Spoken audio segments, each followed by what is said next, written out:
So do you have like a crazy fan story?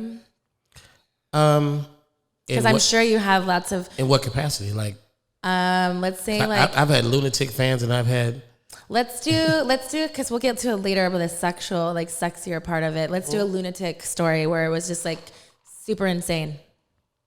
I had a mysterious person who was like a invisible sugar mama.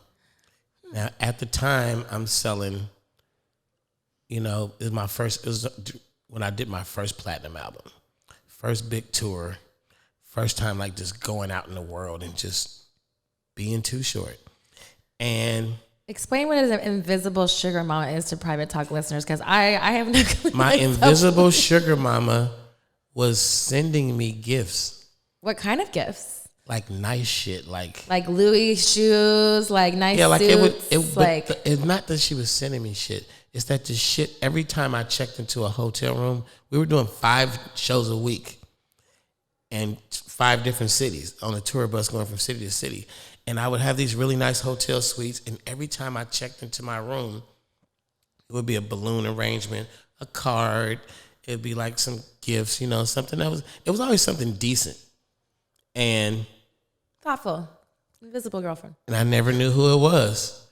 And long story short, it went on for a while, and finally she appeared and said, "That's me that's been doing that." She was cute. How did she appear? Like, you act like it's like, Aladdin, and you rubbed it. She showed up at one of my shows. It was always related to the show. She showed up at a show backstage and said, "That's me," blah, blah, blah. So we had this little friendship. I would have to say maybe we had sex once or twice. I can't. How do you maybe have sex? Like you like I might have fucked her. I can't really remember if I fucked her or not. How? Were you that drunk and you didn't remember? No, other parts of the story are such more memorable than the sex. So, long story short, I started getting the kind of stalker vibe. Because you gave her the invisible dick. So I started getting the stalker vibe, and I didn't want the shit anymore. And I had a friend of mine who was like, a few friends of mine, they're like, "Stupid motherfucker, she keep buying you shit. You stupid motherfucker, let her give you the shit." I'm like, my size is. I'm like, bro, I don't want it. So literally, I arranged it so that one of my friends and her would be in the same place and start liking each other. And it was all, we were young and shit. It was perfect timing. Cause How old were you? I was probably 21, 22. Okay. And he's like, his game had to be simple. Like, he don't want you. Come on over here. Yeah, that shit worked. So it worked. And he was milking her. He loved it. And later on, I figured out what it was. It was so simple too. She was her father had something to do with the promoters. Okay. So he was in cahoots with the big boys who were running the tour. And they were telling her where my room number was. So that's how she got the gift slid in there before I could get there. And then on top of that, her father later on was like some kind of shady dude who was printing money, so to speak, like he was making money or something.